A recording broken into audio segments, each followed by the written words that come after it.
Welcome back to the podcast. This is the Equally Yoked Show. Honored to be with you tonight. Subscribe to the show. Email me your thoughts, freedom@equallyyokedshow.com. Become a member.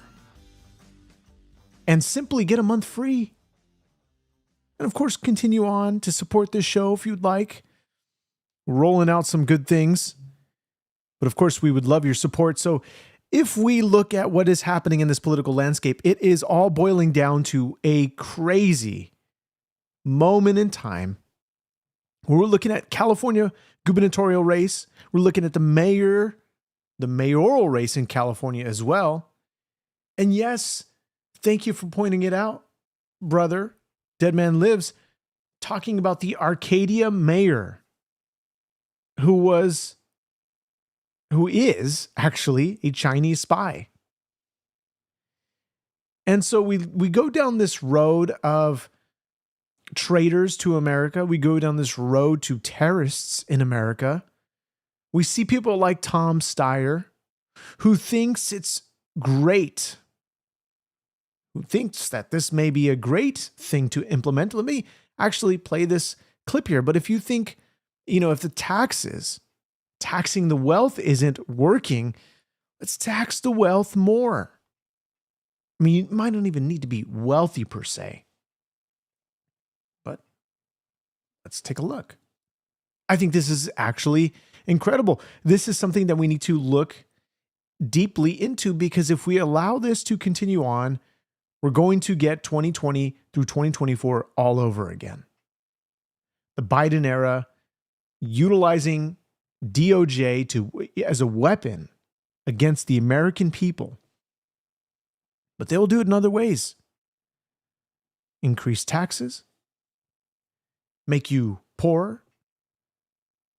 They want you to rent and not own. Oh, we'll get there. We'll get there if we let America fall. Now they want to go after second homes. New York City wants a new tax on high-end second apartments. Rhode Island is rolling out the Taylor Swift tax on homes over $1 million. And in places like San Diego, they're talking about charging thousands annually just for leaving a property vacant. Democrats think it's a simple way to address budget shortfalls. And so if we get somebody like Tom Steyer, somebody who's actually just was endorsed by CARE. What is CARE? The Islamic Relations, Council of American Islamic Relations. This is the pinnacle of Democrats. We saw that they just endorsed Tom for governor. And this is our moment as Christians to step up to the plate. We went over this on the last broadcast. But he said it himself. If I'm one of the people who thinks billionaires like me should pay more, he would eventually turn his eye towards the folks who own a home worth over $1 million. Out of nearly 15 million homes in California, 15 million, 28% of those are valued over $1 million. Easily. I mean, you look at these real estates,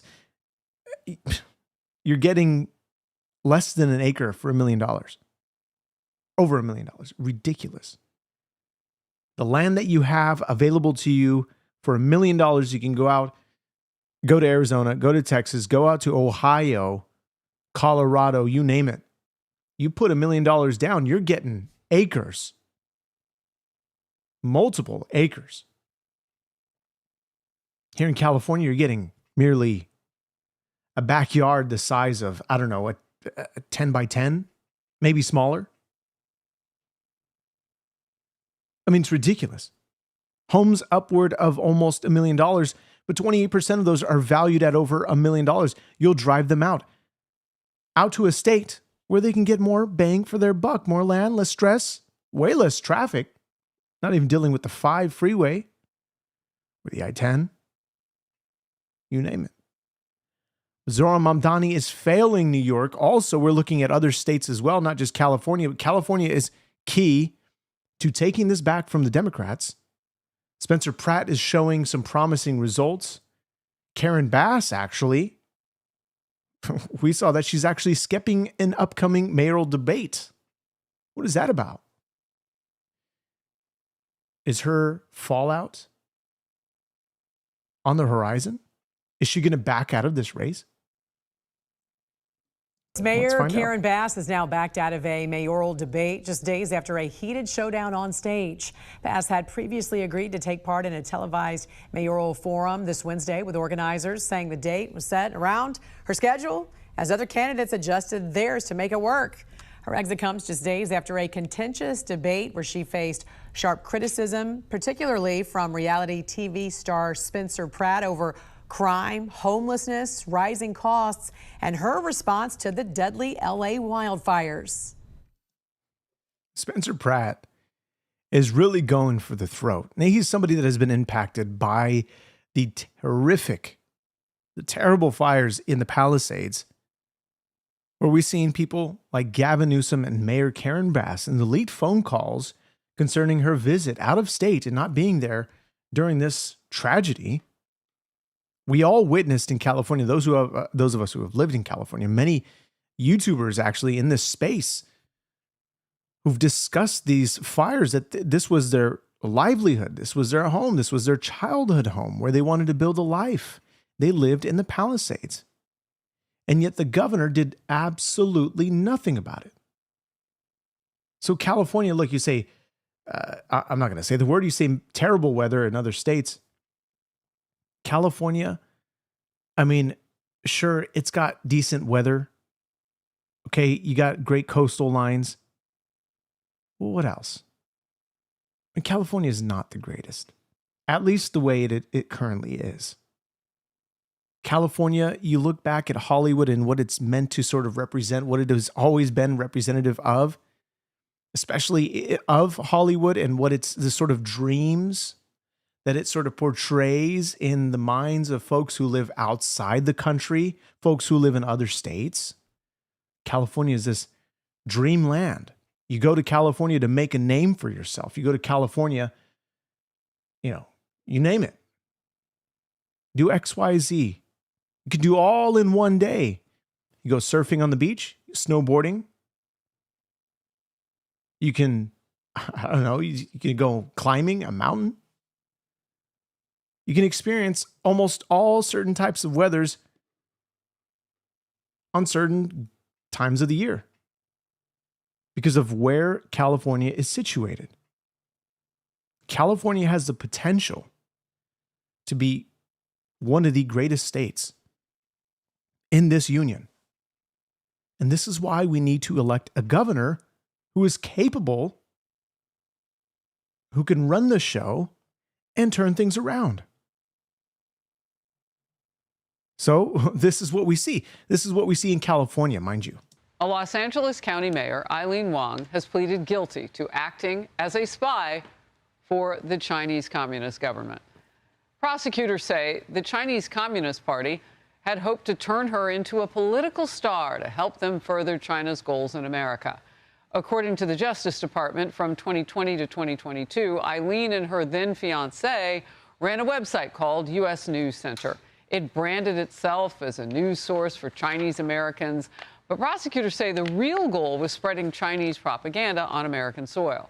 According to the plea deal, Wong's spy master ordered her to post pre-written news articles, including a PRC official written essay in the Los Angeles Times that claimed there is no genocide, there is no such thing as forced labor in any production activity, including cotton production. You know what's funny? I decided to look into Gavin Newsom. I wanted to go way back to see what he promised during his campaign.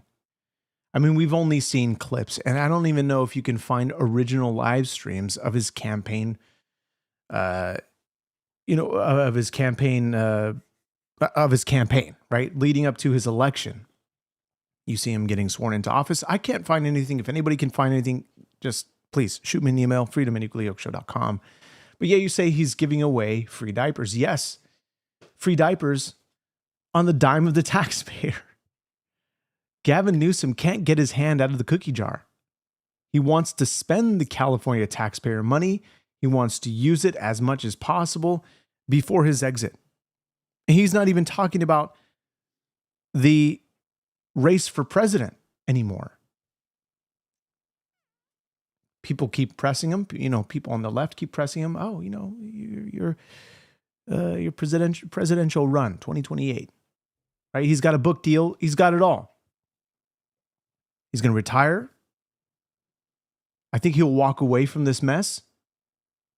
And maybe, just maybe, people will forget about him. Just maybe, but it's not going to happen. Gavin Newsom will go down as one of the worst governors in California history. The one who spent billions on endless projects that were never going to finish. No matter the projections, it was always going to get pushed further and further down the line. Look at the high-speed rail system. The failed high-speed rail system. And then they had to create a high-speed bus system. Huh? How are you going to do that? How exactly are you going to do that? You look at the situation, it's the situation in the Palisades where they wanted to turn the land into low-income housing. Donald Trump said, no, not so fast. We're not going to allow that to happen.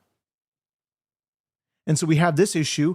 We dodged a bullet with Eric Swalwell and Fang Fang, one of his campaign managers.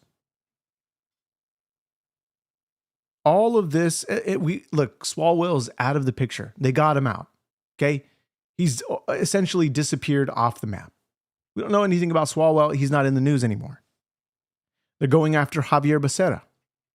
Javier Becerra, of course, Democrat Party, but they're trying to remove him because they want to install Tom Steyer. Tom Steyer is their pick. This is who they want. They want the billionaire at the top class. We saw AOC going against billionaires. And she doesn't even know what to answer when she's pushed a little bit. And of course, they're going to be light on her. They're not going to, they're not going to go hard on her. They're going to give her easy softball questions concerning what she said on the podcast about billionaires, that these billionaires don't earn a dime. And then she says that, they don't know how to, they never worked a day in their life. But the reality is, when we look at people like AOC, the Democrat Party, we look at Democrat socialists like Zoran Mamdani, who's destroying New York. Oh, by the way, on the Chinese subject, let's look at these. This is why there's growing concern into making America dominant again by becoming energy independent. Drill, baby, drill. This was one of the promises that was made by Donald Trump. This gives us resources that we need rather than relying on other countries. California is facing a sort of quote unquote crisis, or I think a real crisis rather, since the state imports most of its crude and petroleum from the Middle East. So the issue in California is politics. Let's play this piece of tape here. Today, more than 50 House GOP members, led by Congressman Mike Kelly and Gus Bilirakis, sent a letter to the Trump administration urging them to block Chinese companies from building vehicle and battery manufacturing plants in the U.S. They're concerned about national security, and they write, Chinese vehicles include advanced technology systems capable of aggregating and transmitting sensitive data from U.S. citizens and companies that could be accessed and weaponized by the Chinese government. And just last week, a pair of bipartisan senators, Bernie Moreno and Alyssa Slotkin, introduced a bill that would ban the import, sale, and operation of vehicles manufactured in China or any other country of concern. But here's the thing, Stuart. These vehicles are already driving on U.S. roads. Chinese car brands BYD, Geely, and Great Wall Motor have dealerships in Mexico. We've seen reports that those vehicles are regularly spotted on the streets of El Paso, Texas, after being purchased in Mexico, then driven over the border.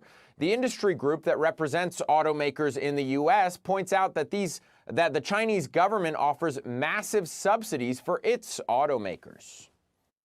See, I think we should not only be energy independent, but we should also not be reliant on any foreign-made goods.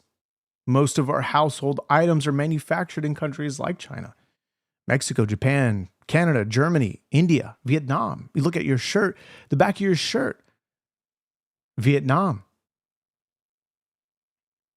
Japan. Where is it made from? Is it made from India? And Donald Trump recently just implemented a policy for Americans, for the government to, for the federal government to buy American-made goods. Mandated it. Find that clip for you in a moment, but look, not only is this due to past administrations, shipping jobs overseas by creating a national security risk, especially when it comes to electronics. This is bad, and it can get worse. How much worse? I want to know your thoughts. Email me, freedom@equallyoakeshow.com. Let me know in the chat. Cranky Mullet, you're saying that AOC is a wise and articulate woman. Well, you say she's just articulate, right? You say Dems actually aren't fans of Newsom. That's quite interesting to say. We see him as a moderate, but he's tried to push himself center moderate, right? But we know where he stands. You look at the whole debacle concerning the men and women's locker rooms, men competing in women's sports, that whole issue, and what's going down there, and his position concerning these things. Look, after that interview with Charlie Kirk, and Charlie pressed him hard on this, what happened? Charlie reached out, said, hey, what's up? And as soon as Charlie died, he was assassinated. What happened to Gavin Newsom? He doubled down. Yes, he doubled down on stupid. Those are his words that he likes to use.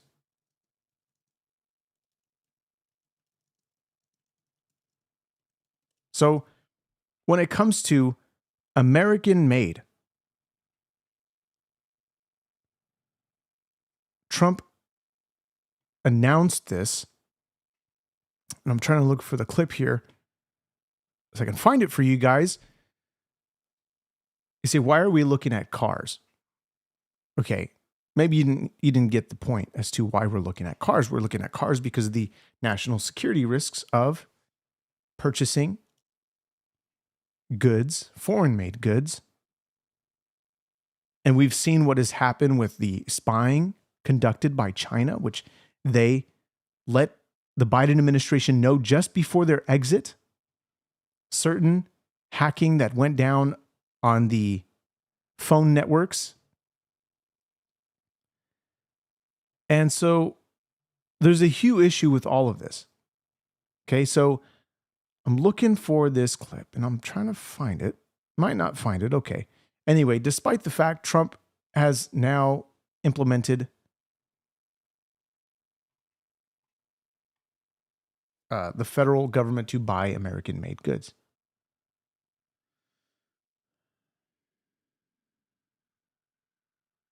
Let me see here. I'm looking at the comments here. Let me know what you guys are thinking. You say, which is why we still buy oil.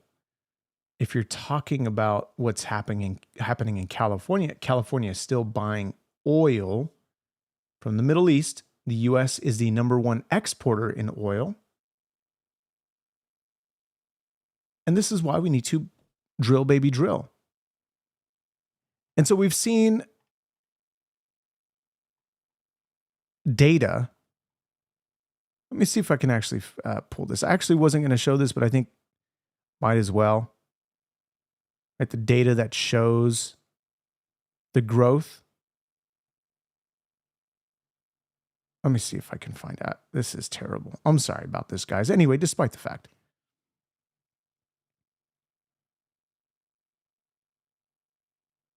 America needs to be energy independent.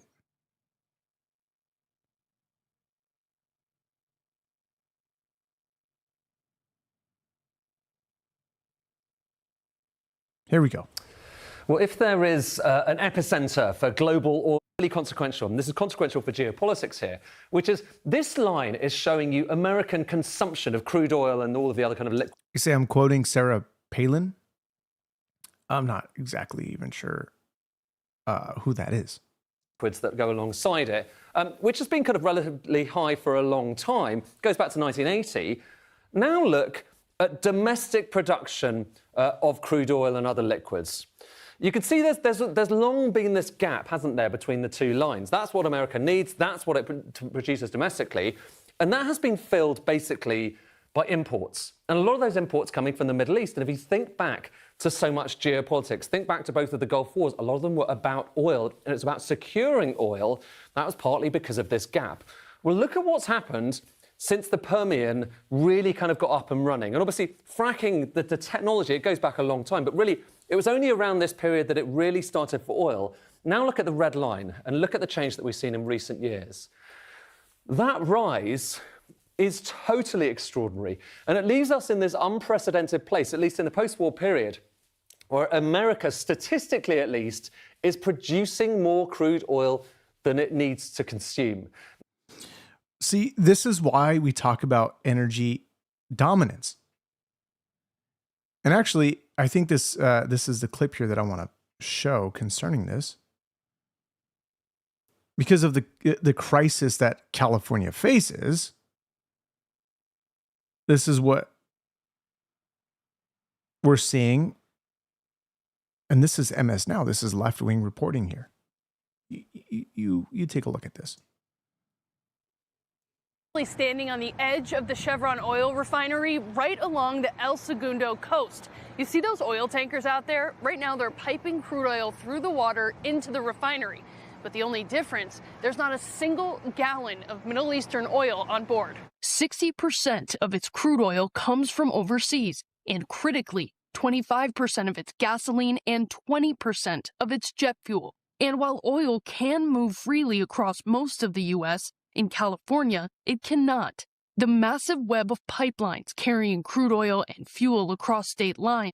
Now they're going to try to dilute this with, all sorts of other issues, and they're just going to throw in politics at the end of it. But we know that this is because of politics as to why California has one of the highest gas prices in the nation, and why we can't be like the national average. We see prices in El Segundo at $7, almost $7. We saw during COVID reaching just $8, hitting close to $10 in certain places in LA.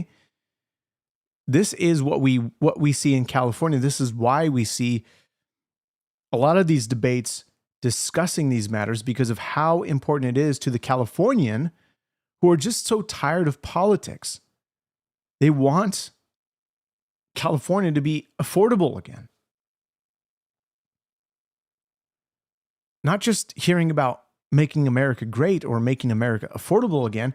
We want California to follow suit, and we don't have the leaders in play for this mess that we see. And so we see the candidates on the Democratic side, which obviously I'm not going to vote for any Democrat. I'm going to vote for Republican all the way. We see the top Republican, Steve Hilton, who's leading the charge with some excellent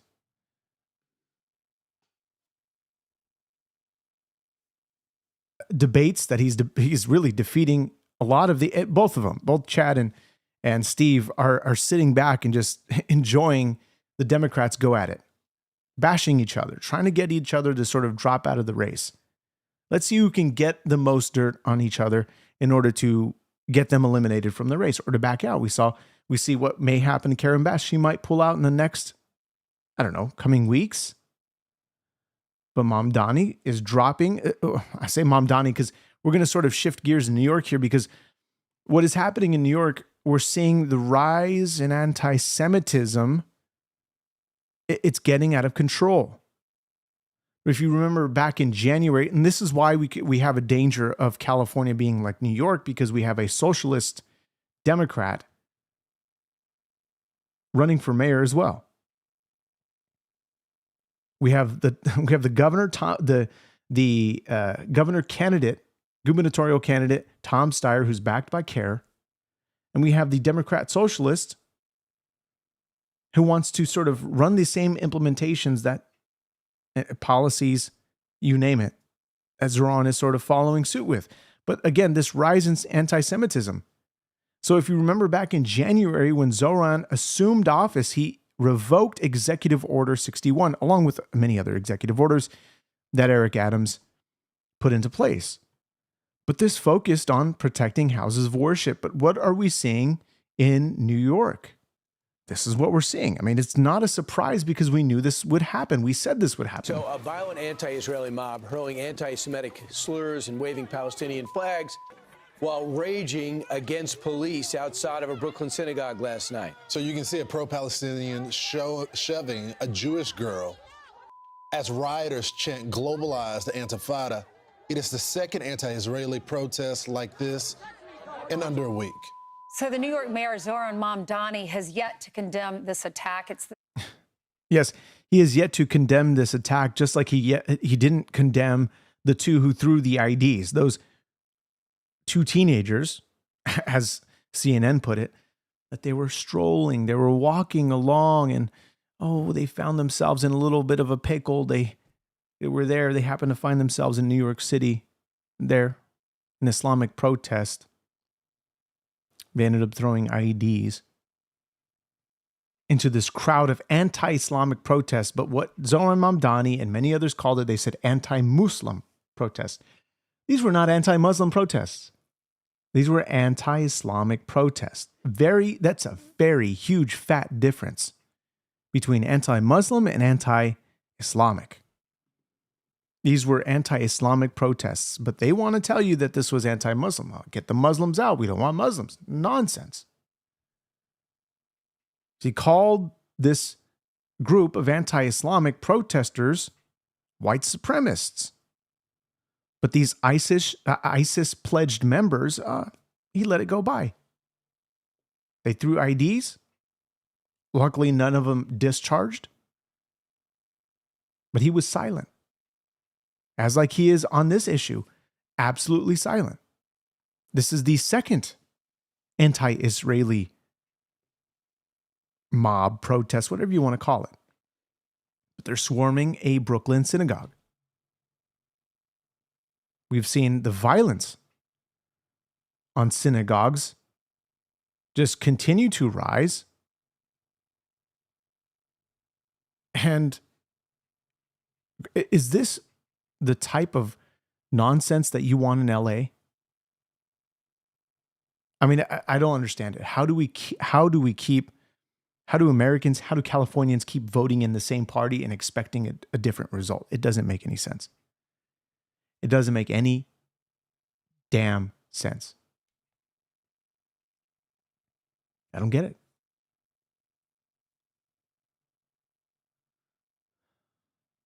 You say, did you know there are crypto Muslims who converted from being Sephardic during the Inquisition? There are also Native American chiefs that are crypto Jewish. What do you mean by crypto? I don't understand that. A little out of the loop with that. Help me explain it a little bit. So voting doesn't make sense either way. You say Trump praised Australia healthcare there, ranked fourth for efficiency. Oh, they are universal healthcare.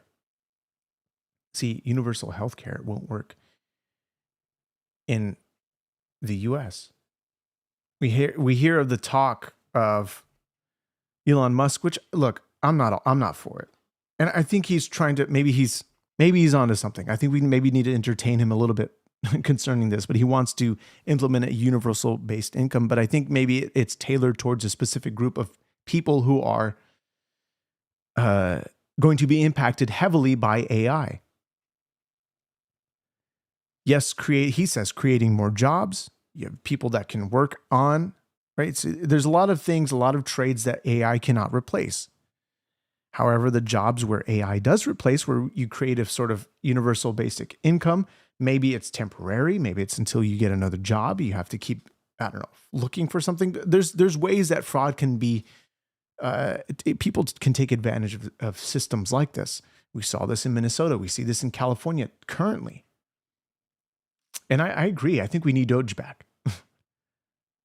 We need it back in the White House. We need it back across the states. Some type of Doge program. And look, I really hope JD Vance really takes this and runs with it, to find the fraud, to root it out, and to destroy it forever, for good. Or put in, implement fail safes, or what would you say? Implement excellent policies, programs in order to prevent further fraud. And you can easily identify it. And look, I think this is why they want to use things like Palantir. I don't know. I don't even know how I feel about that, right? There's all these controversies, all these discussions concerning Palantir and how they sort of want to implement and sort of make everything cohesive within the government. Look, ultimately, it's going to lead down a very bad road for the civilian population. I think the ideas that are there are going to be utilized for greed. We could talk about that on another podcast, but I think there is a reason why this is being implemented more and more, talked about more and more. They want to sort of make everything cohesive, make everything sort of follow suit with the government. There's a reason for it. You're talking about mass data tracking, sort of how China does it.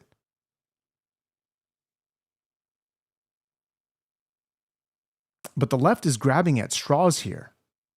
They're talking about the painting of the, well, first of all, redistricting. They're talking about the painting of the memorial. It's slipping my mind. The mall, the what is it called? The National Mall of the it's not the infinity pool. My goodness. The reflecting pool. Thank you. Well, I'm thinking my own brain. That is stupid. Yes, the reflecting pool. Making a big deal about it. And look, I think they're trying to say, because they're talking about, oh, this is 10x what the original proposal of the price for this was, 1.8 million, I believe, now up to 13 million.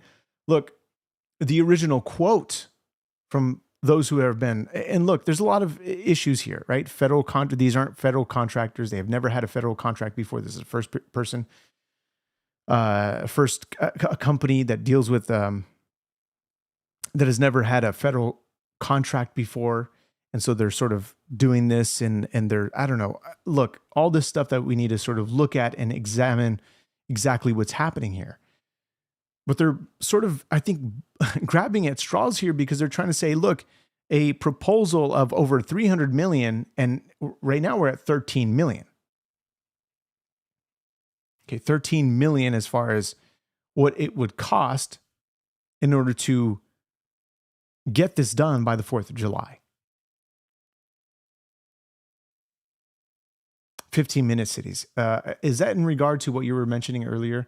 Let's see. I think we need to slowly create our own breakaway society. We essentially want to be like Texas, right? 15-minute cities. That is very reminiscent of something I remember hearing about that. 15-minute cities. Where am I hearing that from? Is that a World Economic Forum idea?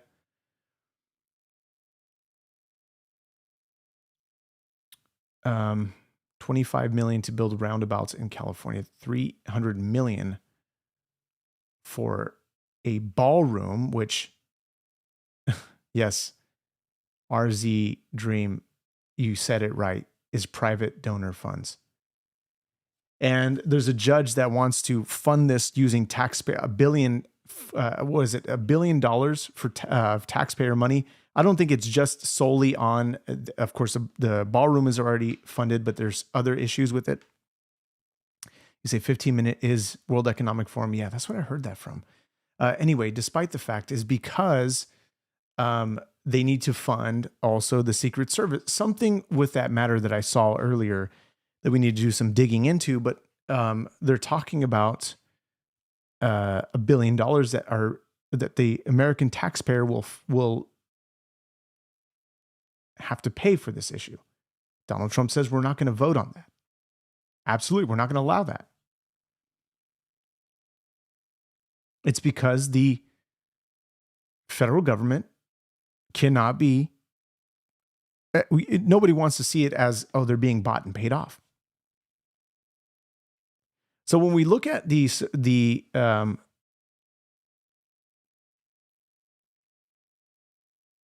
when we look at what is happening with these redistricting maps, this is what the left is saying. Okay, we're going to switch gears here. We'll go back to some of the comments in a moment. See your information, the ballroom is not funded by our tax. You know what? You want to also look at California, what Gavin Newsom did with the 150 million in the renovations in the California Capitol, taxpayer money. And yes, even the diapers that he says are free using taxpayer money.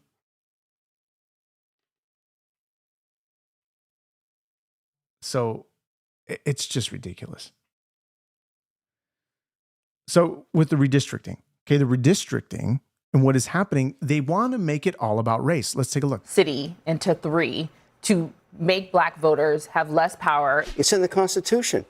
Get over it. B. Ferguson and of your 1896. Bring it. Because you're being utterly disrespectful. Not at all. Every voter in America, white, black, or otherwise, can go cast a ballot right now. A battle over redistricting that is playing out at the Supreme Court as Republicans and Democrats try to gain an edge in November's midterm elections. Today, the court's conservative majority cleared the way for Alabama to use a new congressional map that would eliminate a district currently held by a black Democrat. The Supreme Court offered no explanation in its order, which tosses out a lower court decision that blocked the use of that 2023 map. There's already voting underway in that state. They are planning to toss out that map, go with a new map that favors Republicans, eliminates a district. And then you have the President Trump, sending a message to South Carolina, your home state, Bakari, saying the South Carolina Senate states. You say we're talking about how racist Republicans are taking away the representation of of African Americans, you say, which it's funny because you say African Americans, but they wouldn't be classified as African Americans as they don't come from Africa, first of all. But anyway, you see, Republicans know they can't win unless they cheat and keep black folks from voting. This has nothing to do with race. And this is what the Supreme Courts continue to show. And look, they're going to say, we're going to let this play out a little bit longer. We're talking about the gerrymandering that is happening, which has gone on forever, but they're making it about race. Okay, this is the problem. It's not about race. You have, and I think Glenn Beck points this out. He goes through some of the data concerning certain states that have a 46%, anywhere from 40 to 46% of Republican voters, yet these states have zero Republican representation. Talk about fairness.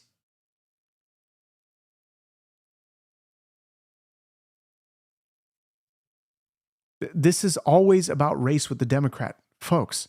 And this is where it gets annoying. Always.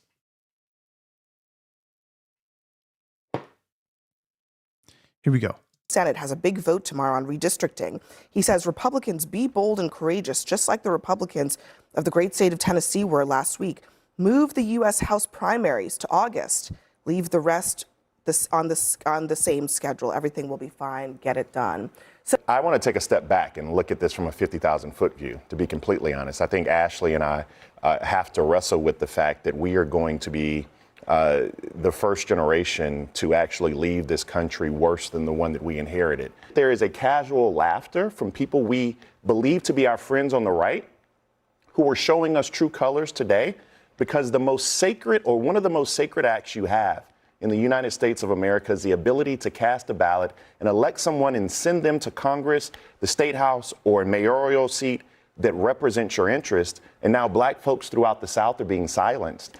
And you had, I need to find this clip. I think it's absolutely ridiculous when you have, yes, black folks who are saying this is absolutely racist. They're taking away our representation. This is ridiculous because you have folks that are saying, I got to look him up right here really quick. 1 second. That is saying,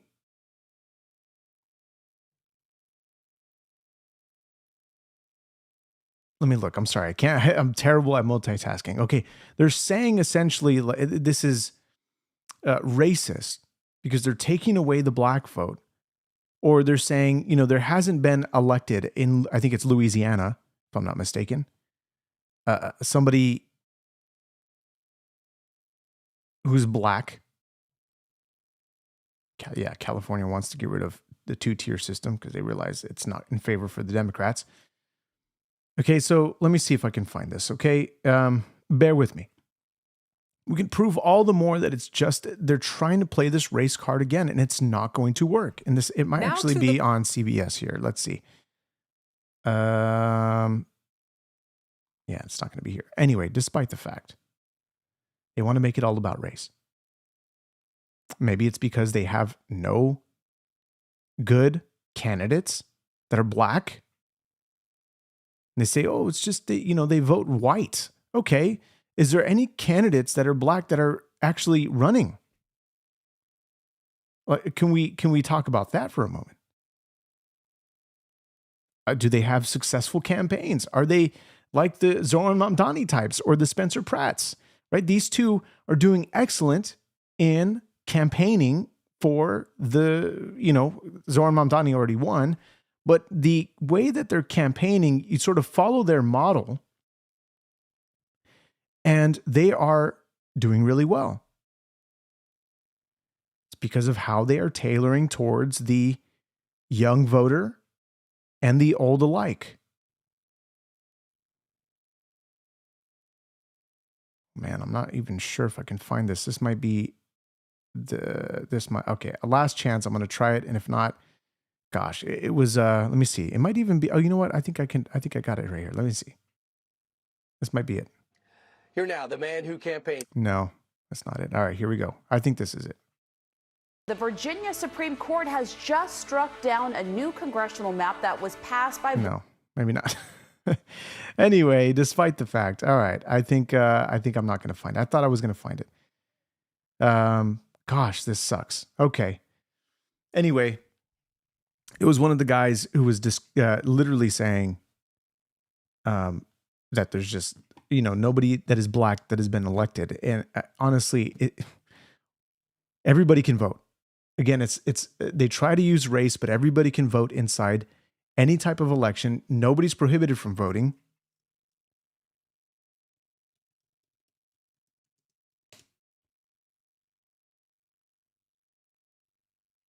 Man, I really, really wanted to see where I can find this. Yeah, here it is. This is the guy. There we go. Gosh, this is so ridiculous. This is the type of Democrat, low IQ, non-map, unconstitutional, right? This is Governor Jeff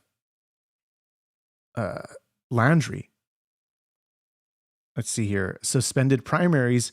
The state is redrawing its map and some black voters are losing their voice. This is what the description is on the 60-minute broadcast here. And I'm trying to find, let's see, there's the most black Congress men and women. This is just ridiculous. Let me just, okay. Anyway, isn't that what the Constitution is all about? The Bill of Rights?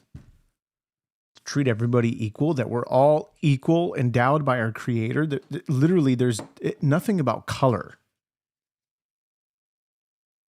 And yet, this is the same playbook of the Democrats. I literally don't understand it. Why do we keep going back to this racist nonsense?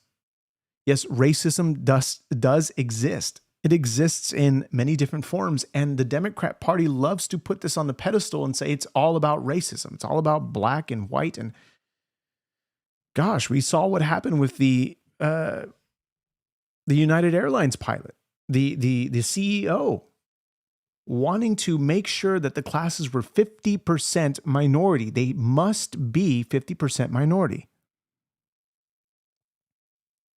People of color. We have the Obama administration purposefully putting DEI hires in positions of power.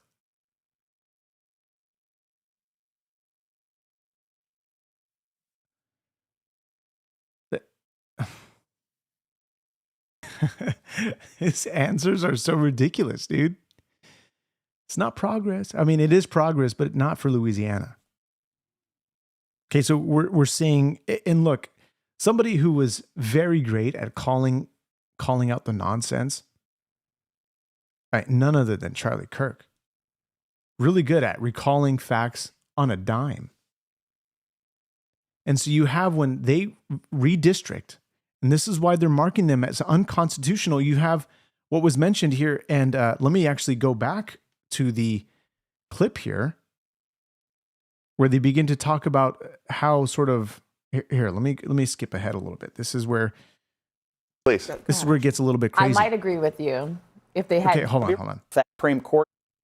Let me go back a little bit. Folks throughout the South are being silenced, and I don't find that to be a laughing matter. I heard you say that people are losing representation. People are losing their voice. No voter has lost their voice at all. No one's been disenfranchised. Every voter in America before these court rulings could go cast a ballot this November, and every voter in America, white, black, or otherwise, can go cast a ballot right now. The lines may be changing, but every voter still has the same amount of voting power, one vote, that they had. It's just that this Supreme Court said your race doesn't necessarily have to dictate your political identity. The fact that you're an American citizen and your franchise gives you one vote, that is your political identity. And it is incumbent upon both parties, Republicans and Democrats, to run people who speak not to just one constituency, but all American interests. To me, that's how the November election should be run. Yes, I'm watching CNN because what happens when I play anything that is either Fox, which doesn't even have, I hate the Fox commentary. This is why I have CNN commentary, because when you let this play out, you see how their arguments or their discussions fall apart very quick. You just let them speak their nonsense as long as they possibly can go for. Again, yes, it's garbage, 100%. I agree. But their commentary proves the point that we're discussing here when it comes to how they say that these redistricting, these gerrymandered maps are absolutely racist. They're taking away black power. They're taking away black. This is the same sort of rhetoric that they were using under the Black Lives Matter. This is why I play CNN. Otherwise, if I just played other stuff, like when I played Fox News, look, we're not even listening to the commentary. We're looking at specifically the B-roll that they put. God bless you, Jeffrey. Thank you so much.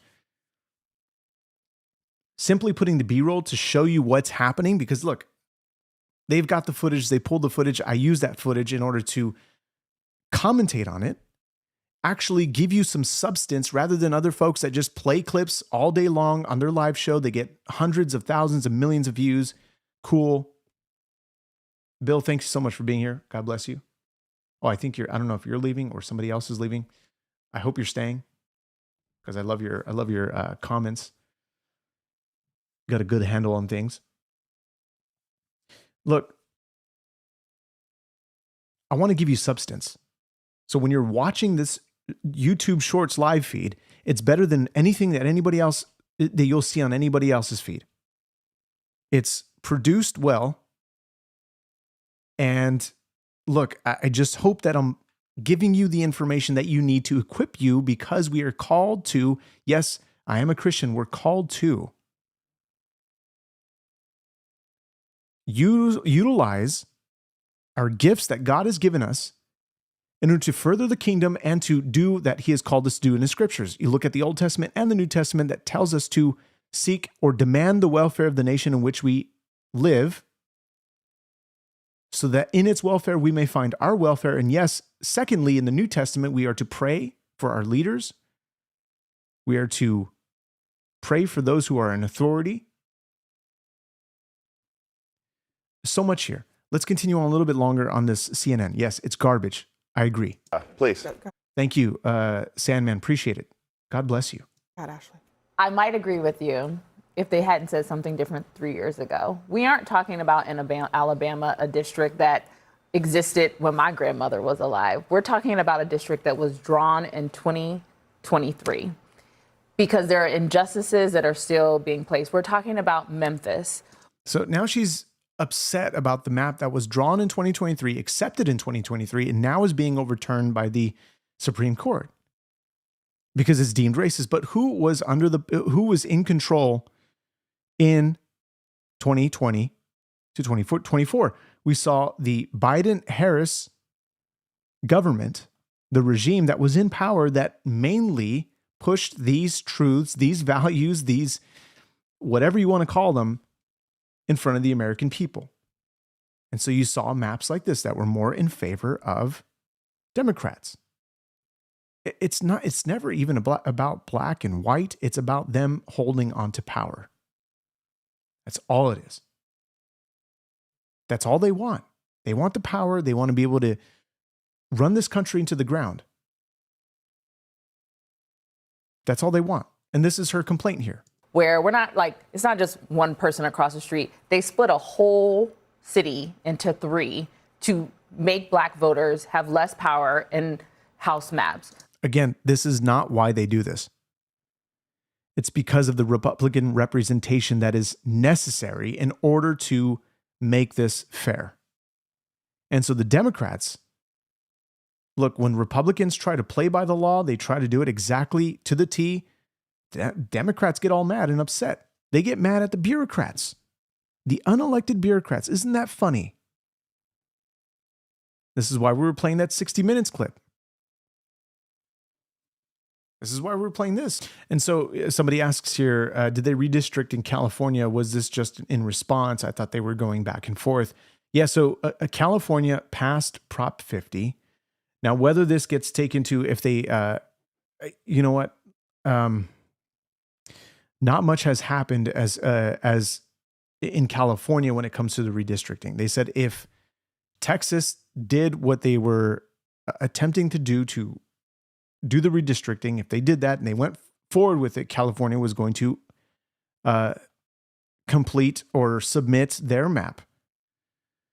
And I don't think there's any new, I don't think the map has changed at all in favor of more Democrats and less Republicans. But we do have to, you know what, I need to get some updates on that. So I appreciate that comment. So I think it's good to go back and look at what happened in Prop 50. We saw Obama propping up Prop 50. We have AOC who was propping up Prop 50. This was just bad politics in California and what they were pushing and how they were pushing it toward not only the Hispanic population in California, of course, to the heavy immigrant population in California, to the ones that are here illegally because this is a sanctuary state. This is who they were pushing this out to. They wanted to give illegals a chance to vote. They want to do that. That's what they're attempting to do. Because they need the power. They need all the power they can get. This is why Joe Biden opened up the floodgates of the borders into America, to keep them in power. The American people had enough. They said, no, we're not going to do that, even despite the indictments of Donald Trump. You go back, 2023, all those indictments that happened, you saw exactly all the even the Democrats who were saying, look, I don't like Donald Trump. I don't like him at all, but this is completely ridiculous. This is unconstitutional. What they're doing to Donald Trump shouldn't be done. And it's not going to fare well for the Democrats. And they were right. It did not fare well for the Democrats. Trump came into power. He got even more votes. And he won all 7 swing states. Can you believe it? But you have people like Hassan Piker. This is their poster child, Democrat poster child. This is his. Okay, let's look at this as breaking news. The Supreme Court of Virginia has struck down new congressional map that Virginia voters passed last month. And this is what he says. This is the VA Supreme Court denied the results of the redistricting referendum. SCOTUS gutted the Voting Rights Act, and Tennessee carved up the last Dem district, destroying black voter power in the state. This is what they're all saying. Destroying the black power, the black voting power. Those who make peaceful revolution impossible make violent revolution inevitable. I'm sorry, what is he? Thanos? Inevitable? Violent revolution inevitable? So because redistricting, this campaign for redistricting that was unconstitutional, deemed by the Virginia Supreme Court, now they have to make a violent revolution? This is his response again. Democracy is a pressure valve for the public. This kind of systemic disenfranchisement will inevitably lead to chaos. This is the Democrat poster child. Look, it all leads to chaos with them. No matter what happens, if it doesn't favor well with the Democrats, they will take to the streets. They'll burn businesses down. They'll destroy cop cars. They'll kill anybody that they need to kill. We've seen this time and time again with the riots that happened during George Floyd. We've seen this time and time again that happened with all of the nonsense leading up to Donald Trump's election. This is what we see. This is how the left talks. I'm not putting words in their mouth. This is how they talk.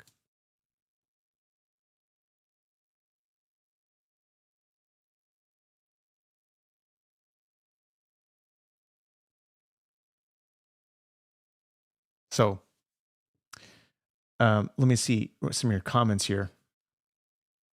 You say no mention of Alabama leader Ledbetter during redistricting legislation. He say hopes USSC overturns 14th Amendment.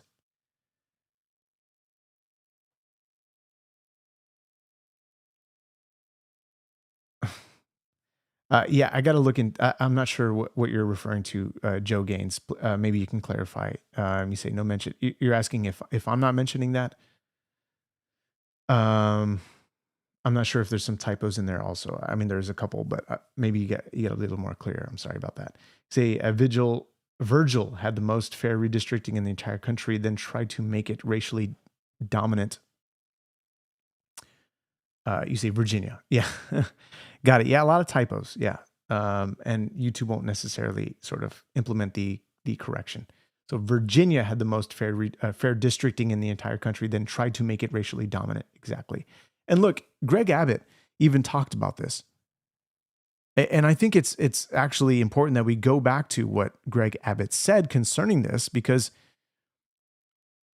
what Abigail Spanberger is trying to do, especially with the taxes that she was trying to implement, I mean, my goodness. She is running Virginia to the ground. And a lot of people are regretting this decision of putting her into in the position that she has.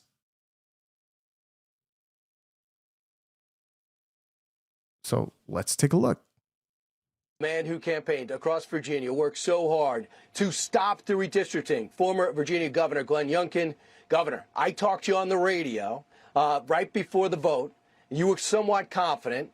Now I understand, even though the Supreme Court acted, the Democrats are exploring all options to overturn this decision.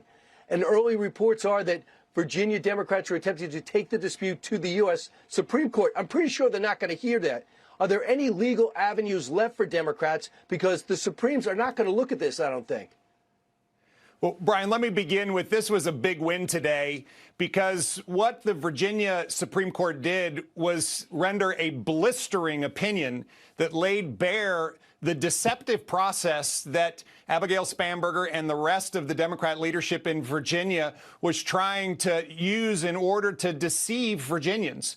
It was unconstitutional, and they go on to attack the process they used as not complying with state law and the deceptive wording on the ballot measure itself.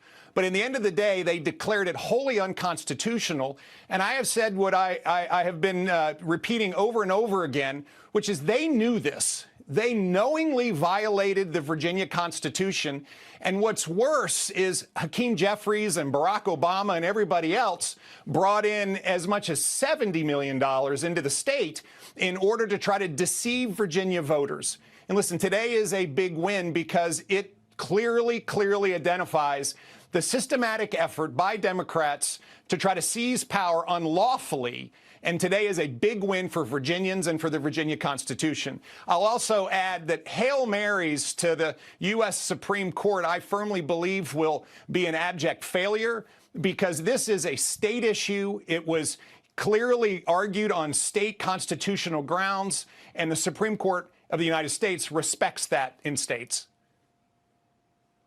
So, you know, Hassan Piker is the new, I guess, power player on the left, says that. So, look, there's so much that is happening with these redistricting, and let's see here. I think this. Let's continue on a little bit longer here on Governor Greg Abbott. And look, Greg Abbott is. I'm sorry, that's Texas. My bad. Glenn Youngkin on the redistricting happening in Virginia. It's happening across the United States, and they're failing. The Democrats are failing here. Socialist agenda. Jeffrey, thank you so much. God bless you. Thank you for subscribing. The best ways that you can support this show: like and subscribe. Email me your thoughts. freedomequallyyokeshow.com. See, Republicans have been actively cheating since the whole redistricting started with Texas, and they did it because the president told them to do so. On its face, all of this is unconstitutional. We know that's not the truth. They did this because of this was all the map, the current map that it had, that Texas had, was based on racial discrimination here. You say it's unconstitutional. We saw why they were fighting this and how this was based on race. They wanted to make it fair and not based on race. So I literally don't understand what you're talking about here. Come on. With Zohran Mamdani being their primary spokesperson. And even we saw Barack Obama over the weekend say that he was a shining light or something like that in the Democratic Party. Let's be real. At the end of the day, what we are seeing happen in clear political arenas is that common sense wins and crazy loses. And this is a chance for us over the course of the next 6 months to make sure that Americans understand the common sense that has been brought to this nation. Listen, we know midterms are hard. We've got to go get the work done. But I will say that with the fair maps in Virginia standing strong and Virginians now seeing that the lies that they were told during this last election process by the so-called moderate Democrats don't translate into that at all. They're extreme left progressive socialists. This is what's on the ballot, and that's why when we get out and tell the story this fall, we're going to have to work really hard, but I do believe it's a matter of common sense against crazy. Look, with all that's happening, we're also seeing issues around the globe that, yes, I mean, we're talking about UFO files here. We're talking about earthquakes, 17 earthquakes near Arizona. We're talking about weird anomalies that are being blasted all over social media. We're seeing deception just rise more and more. And what do we make of all of this when it comes to deception? What do we make of the government? If the government is attempting to be transparent in this matter, the Trump administration, what is still behind the scenes that needs to be unveiled? We have a lot of folks on Congress who are pushing this this discussion. We have pastors, we have people in Congress who are pushing this narrative on UFOs, whether the narrative is true, talking about, interesting, you said Iran had 4 earthquakes today. Look, we know earthquakes, the increasing amount of earthquakes, what has been happening, I'll get to the whole thing in a moment about UFOs, but what has been happening, we see, Jesus talk about this, that in the last days there will be earthquakes, pestilence in various places. We might be witnessing yet another COVID-19. We're talking about hantavirus. Hantavirus, we saw just, outbreaks.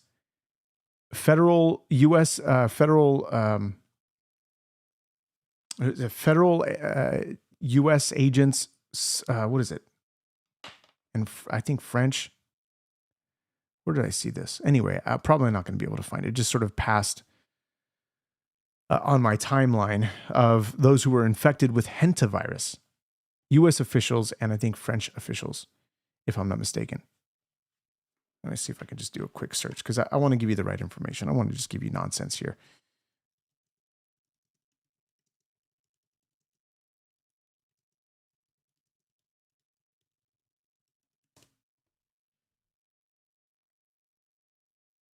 Okay, yeah, U.S. and French MV Hondius passengers test positive for hantavirus. And you notice how COVID started? We saw the ship that came in and people were getting infected on a cruise ship. Same thing is happening with hantavirus. Like the correlation here, or the similarities of how it began to start to come into the U.S. People were getting infected. It started small. It wasn't such a big deal.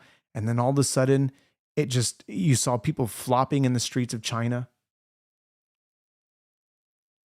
I mean, look, I don't believe we're going to find ourselves in the same Biden era COVID nonsense like we did in 2020, where the world was locked down. We still have yet to see any accountability on what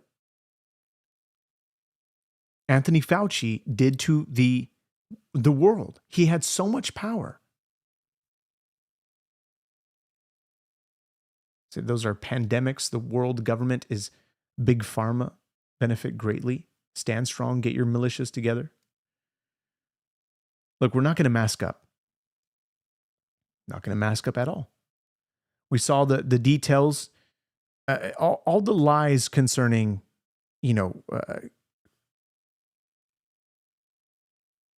that COVID came out of a sort of a lab from bats. These were engineered to infect the population, and there needs to be serious indictments, serious criminal charges against those like Anthony Fauci who've pushed this to the point that we got, to the breaking point of people surrendering their rights. This is not going to be the first time it happens. People surrender their rights in the name of social justice, surrendering their rights in the name of health. This will happen again. Those darn bats. This will happen again when it comes to the Antichrist. He will make sure that everybody is compliant. We can talk about that, yes, again, on another day, another discussion. We talk about the biblical aspect of all of this. Look, there is not only, we're witnessing all of this political warfare happening, but it's only a manifestation of what is happening in the spiritual. And there is so much darkness in the spiritual that is all over America, that we're getting this, this Department of War releasing these phenomena. Here we go. UFOs, files in historic transparency efforts as today the Department of War announced the initial release of new, never-before-seen files on unidentified anomalous phenomena as part of the presidential unsealing and reporting system for UAP encounters. So this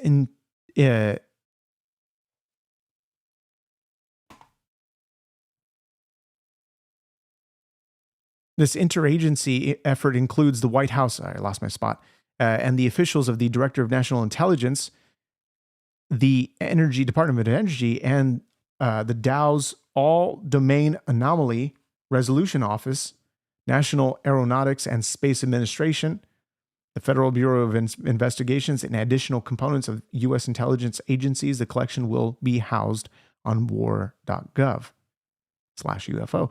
Additional files will be released by the Department of War on a rolling basis. We have many congressmen and women who are saying what you are about to see, what is going to be released. You have even pastors saying what you're about to see, what we heard from government officials, what's going to be released. You got to be prepared to tell your congregants what they are seeing, what they are witnessing. And look, this shouldn't shake the faith of any Christian, true believer in Christ. This shouldn't shape it. This shouldn't move it an ounce. And you're right, Bill Gates and Fauci should be in jail. Those are just our opinions, though. Based on what we've seen happen, there's still a lack of accountability here. With Joe Biden, Hunter Biden, I mean, we know the pardons that happened. He pardoned the January 6th committee. He pardoned his family. He pardoned Anthony Fauci. I believe he pardoned Anthony Fauci, if I'm not mistaken. Why need to pardon them if they're all clean?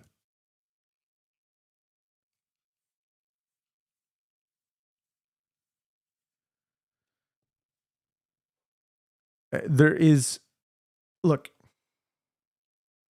don't be fooled by the lies. Be skeptical. Ask questions. Don't just believe everything on the face value. Little green aliens. Deception.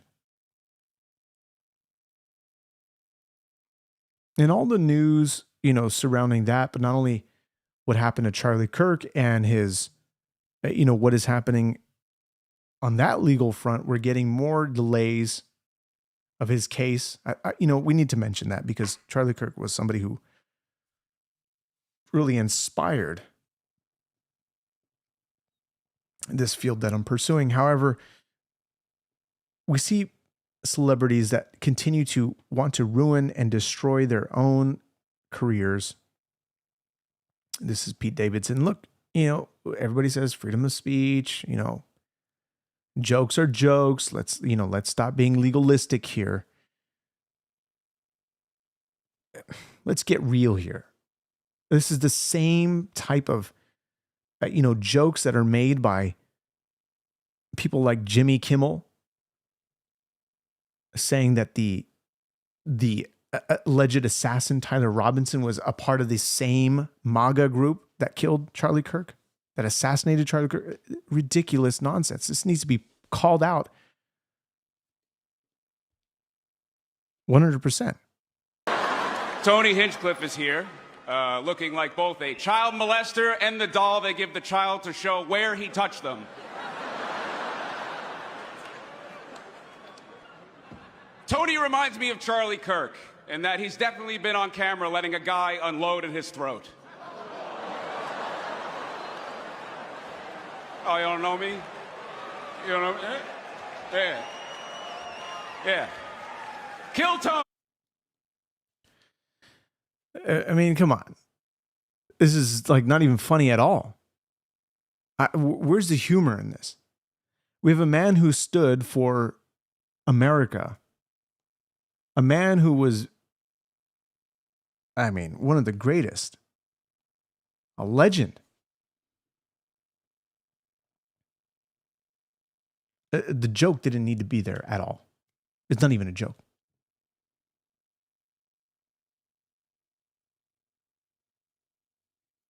It's just stupid. That's what it is. It's stupidity.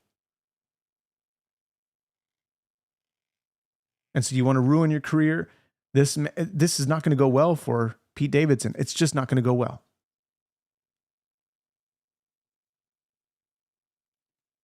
You're going to have people that are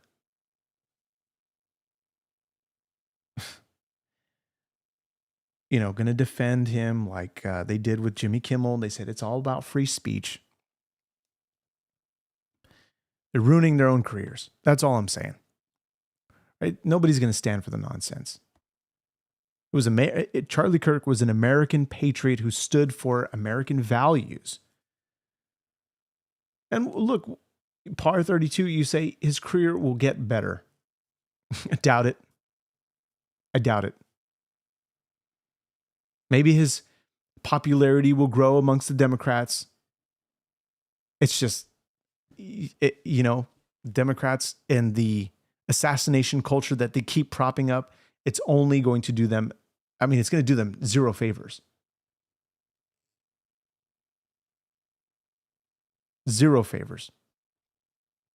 Because assassination culture is growing amongst the Democrats. This is what they're going to make this their sort of pedestal, this idol, attempting to assassinate Donald Trump. This is their goal. This is their ultimate goal in order to remove the one who has the most power.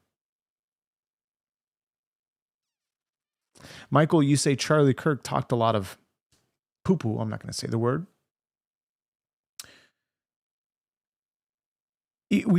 Anytime people try to go down this rabbit hole of trying to pull up Charlie Kirk clips or things that he's said. And look, let me actually pull this. And look, you're saying, why is Charlie Kirk's wife so weird? You've seen images of her prior to his death? Or not even images, okay? Videos, interviews. They recently posted on their anniversary, on the Charlie Kirk account, the anniversary of Charlie and Erica. Look at this for a moment, okay? This is Erica. She's loving on her husband. She's like, she doesn't look like how she looks today. And I don't even have to explain it. I don't even have to explain it. X-rated ones too, weren't there, Daisy? Oh. Yeah, Oh. Yeah, not good. Not radio appropriate. Got Not it. appropriate for anybody. It was, I don't know. All right, so we are taking your questions, and hopefully we'll be able to answer any thoughts that you have. Great. Do you want to take you choose the first one? I'll pepper in the next one. All right. There's a few Okay, let me go back to the Hello, very everyone. beginning. Very special hour episode for you today. My wife joins us, Erica Kirk, Hi, the beautiful, everyone. legendary Erica.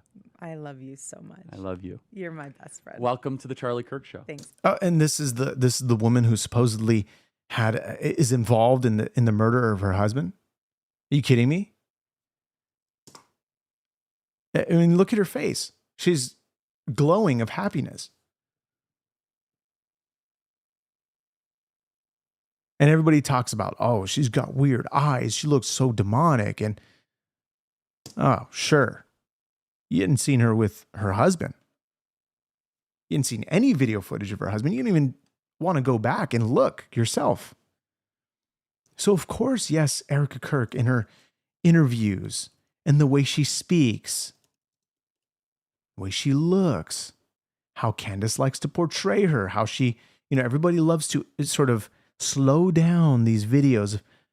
Just look, this is what you see on YouTube. You type in Erica Kirk. Erica Kirk's strange behavior feels so suspicious. All these, images. Look, even this. Okay, everybody was trashing on her on this video. Is this the same happiness that you saw in the last clip that I just showed you? She's not even smiling much anymore. And any smile, she's breaking through. She's trying to break through that deep hurt.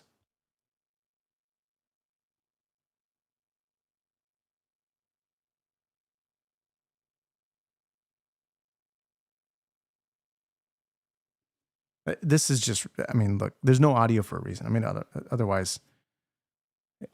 And this past Saturday, it was a school teacher, of all people, a school teacher that attempted to change our history for the worst with bullets. And everyone is asking why I even went to the White House Correspondents' Dinner. And it was because many of the journalists in that room have attempted to dehumanize me. And I wanted to meet some of them face to face, quite frankly. So for those that are slowing down clips of her and they're saying, why her eyes look so weird? Just go back, look at the clips. Her and her husband together talking on podcasts. The candid moments that are not on podcasts, the moments where she's recording him. They're joking around. Okay. You won't go back? Sure. So I just don't get it. You can't defend your position when it comes to Erica Kirk. You look at a woman who, yes, the Bible actually talks about those who put widows down, those who don't take care of the widows. The amount of scriptures concerning widows, and you have people that are so-called Christians like Candace Owens. These are things, look at Timothy, honor widows who are truly widows. There's a lot more. You type in widows and a whole bunch of stuff comes up. It says father of the fatherless and protector of the widows is God and his holy habitation. That's what God is. God is the father of the fatherless and the protector of widows. But in truth, I tell you, there were many widows in Israel in the days of Elijah. Okay, there's something else. Let's see here. There's a specific, I think it's in Leviticus, that talks about the widow and what you are to do, what you're commanded to do concerning the widow, and how you are to take care of them. Very important. People want to act like Christians.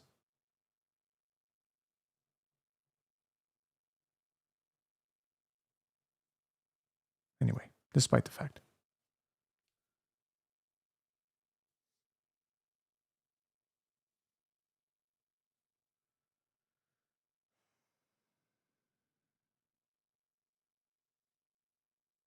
Yeah, part 32, we already went over that scripture. You want to talk about, let me see. I don't know if that was you. Okay, that wasn't you. Anyway, we talk about something that is out of context completely, and the language that you're utilizing, which is English language or the language you're reading when you're looking at the actual Hebrew, tells a different story. You get what is actually represented in that passage.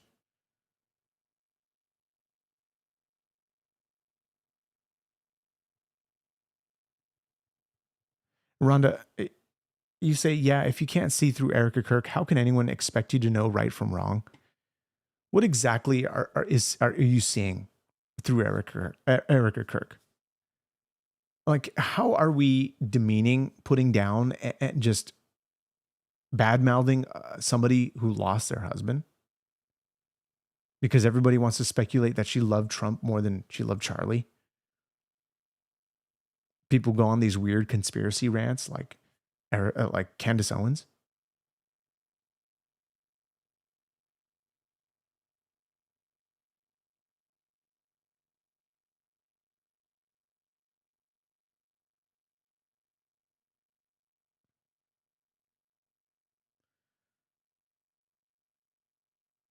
You say, how many widows are there abroad and aren't sitting on a multi-million-dollar media empire if they can't if they could take care of their kids? God loves media circus, I suppose. I mean, is this a position she wanted? She was forced into this position. And everybody wants to say, oh, Charlie Kirk talked about the woman, the boss babe who shouldn't be involved in running a company, being a CEO. Oh, like she wanted this. Interesting. Now we want to make all these conspiracies about her wanting to, put her kids last and put this company first and be the image of it all. She was successful on her own. 100% still successful on her own. Who was she? What was she running? She was running her own business. She was focused on her devotions with Bible and 365. She was focused on all of this stuff. She was successful and also maintaining her house, the household, the kids, the teaching, all that stuff.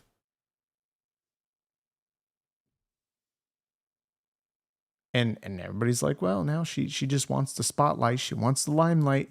Dude, she's barely even seen in any of the podcasts. You know who's running the podcast? The executive producer, Andrew, and the other executive producer, Blake. Erica Kirk is rarely seen.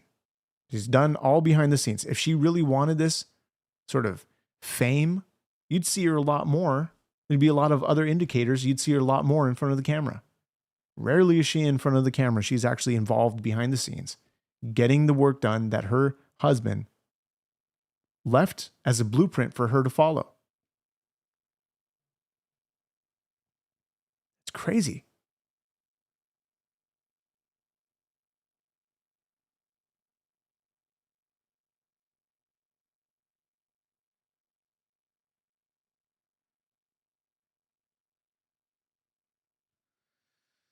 But I digress. Okay, guys, look, thank you so much for being here. God bless you for joining in the broadcast. Look, if you want to support the show, by all means, and yes, Candace is vile, absolutely vile. I 100% agree.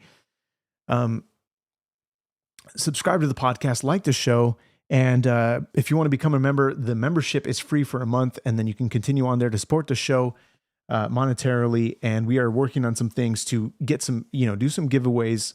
We want to get merch out there and stuff to really give back to you guys who watch this show faithfully when it comes on and are faithful to comment. Of course, we want to open it up more to folks who want to see, the members who want to see other content on this show, stuff that is, of course, going to align with the what we want to still continue to do, input and all that stuff, and just more interaction with the folks who subscribe here.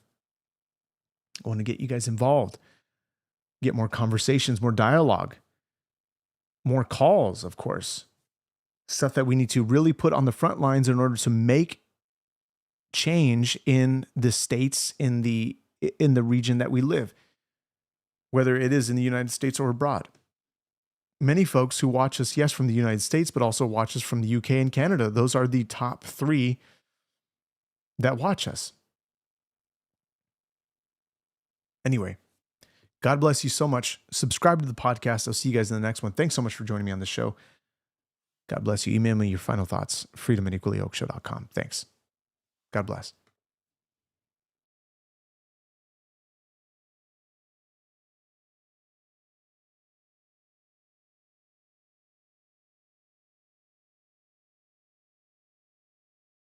Oh. Be respectful, guys. He can do what he wants. Oh, can I start now? Oh. Nice to meet you, Charlie. I'm a big fan. I think you're a very beautiful man. I admire you physically. But, no homo. I did have a question. Something I don't find very interesting about you, something I find kind of repulsive, is that I believe you said that the Civil Rights Act was bad and that we shouldn't have that. Okay, well... Oh, thank you. I appreciate that. I don't like you as much as Charlie, though. First of all, what's your name? Sorry. I don't want to be, filmed and stuff. Too late. I'm anonymous, number 1. Anonymous guy. Okay. Well, hello. Nice to meet you, anonymous guy. Thank you. Nice to meet you, too. Yeah, I believe in part of the essence of the Civil Rights Act went way too far, way too wide. Oh, how did it go too far?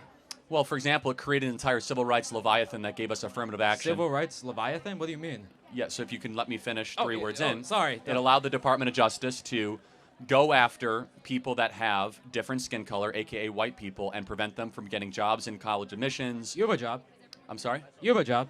No, you're right, I do. Right, but just until Trump came around, until the Supreme Court decision, thanks to the Civil Rights Act, if you have white skin color, it's much harder to get into a college than if someone has black skin color. Much harder. You have to get higher test scores. It's a much harder pool, largely thanks to the precedent set by the Civil Rights Act. Not to mention all the trans stuff that we're seeing. We're seeing men be able to win trophies and medals from women across the country, and they use the Civil Rights Act to justify it. Okay, I think I see where you're coming from. So you think that it's harder for white people because black people they could have lower tech scores and get them because It's not what I think. It's okay, the fact. that's what you're saying. Okay. All right. Well, I guess what I would say too. I think perhaps you're familiar with the term equity, right? Where different people have different circumstances, it's which Marxism. leads to different outcomes. I reject. Okay. Well, whether you reject it or not, I think it's a prescient concept in this argument. Because what you have to understand is that when for example, you're born in like a black neighborhood, you're born in like O Block or something, like a very, like a, you don't know what O Block is? Oh, well, if you're born there, if you're born in a very poor area like that, with like very low economic opportunity, very, very poor schools with very low ratings, where the average test score is much lower, when you're in that environment, you have the whole system up against you, right? So when you say in that kind of circumstance, when you're facing the whole, I guess, leviathan of systemic racism, when you say that, sorry, let me just finish. When you say it's fair to, for example, lower the standard because knowing that their circumstances were like that, perhaps based on what they had, what was presented to them, they had the correct amount of merit to get into a school. Okay, so are you a student here? I'm guessing you are. Oh, yeah, I'm a student here. Are you a pretty good student? Oh, yeah, I would say I'm a good student. I have a pretty high GPA. Okay. Yeah. Can you give your GPA to her because she's a woman of color, please? Oh, well, you want me to give you a... Well, I mean, I can. Would you be willing to do that? Yeah, sure. You'd be good. You cool with that? Yeah, so, I'm fine. Wait, you mean I want you... Like tell her or like give it to her? by force. Like we're swapping it. Let me tell you what I'm going to do. By force, white man. Okay, yeah. I'm going to take your GPA. I'm going to give it to a woman of color. Okay. You're cool with that?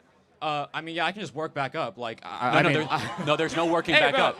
I can pull myself up by my bootstraps. No, there's no working back up. What do you mean you can't work back up? That's the whole point of conservatism, isn't it? I'm going to keep on taking it from you because that's equity. Yeah. And you're cool with that. What? But that's not This is equity in practice. Equity isn't taking. Equity is applying the equal standard. If you give, how do you get? You must take and then you give. Wait, what do you mean? That which is given must first be taken. Well, what's being taken? Well, in this case, grades from you to grades to her.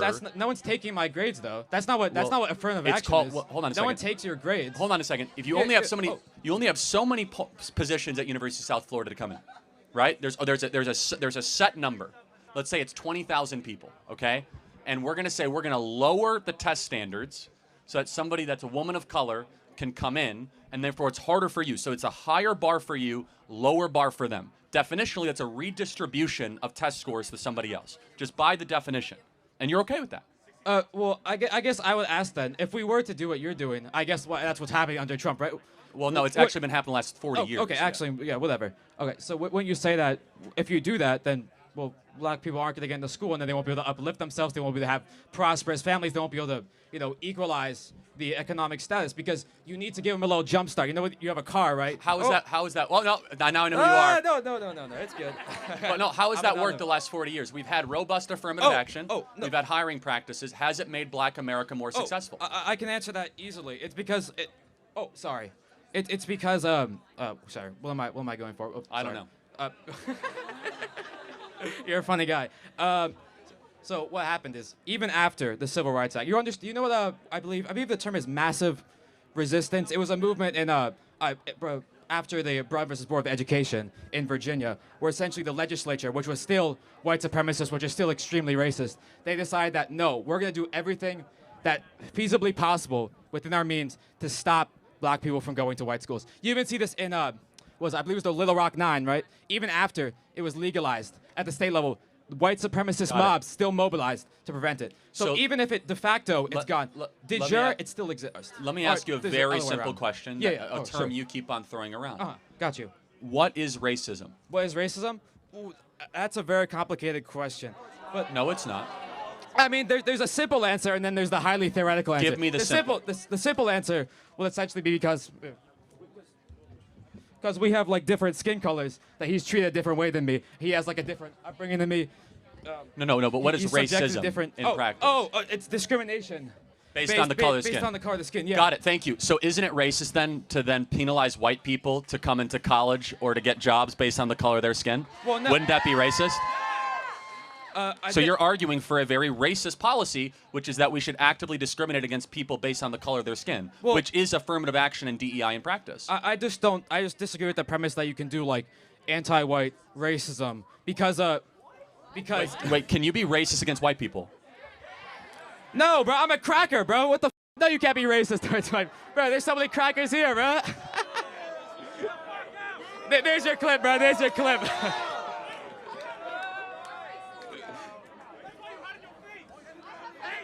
Well, what are you gonna do political violence to me, bro? Like, why are you saying that to me? You're making me scared. Okay. So let me tell you what we believe, because you tell us what you believe. Okay. Your worldview is indistinguishable from the KKK. That you want to organize the world based on skin color. We want to organize the world based on merit and character, based on how hard you work, what you bring to the table. I believe it's destructive and wrong to say that people are going to be organized or have their future set based on the color of their skin. I think it's tribalistic. I think it is divisive, and I think it hurts the excellence of a country. You asked a question, well, how are we going to help other communities? You know how you help other communities? Stop pandering to them and start treating them like individuals made in the image of God, not tribes to be organized for political purposes. Okay, so do you think, like, when Trump is now he's president, now that racism is gone now because Trump is back and we're no longer pandering, right? Do you think that the conditions of black people, do you think O Block is going to become, like, a much nicer place? Do you think that these very downturned sort of black neighborhoods that have been sort of left behind, do you think they're going to become revitalized now? Is that what you think is going to happen? Yeah, they'll do better, for sure. You think they're going to do better? Now that we've stopped helping them, they're going to do better.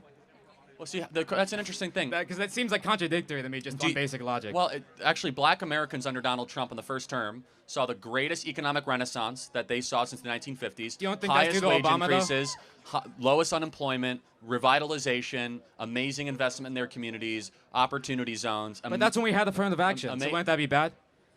Well, again, we actually got rid of affirmative action now. But it's going to do that even was better. now, but I'm talking about before. Those like are before. unrelated things, though, just you to be think perfectly clear. they don't seem unrelated to me. Well, affirmative action policies is addressing racism. They seem affirmative related. action is, again.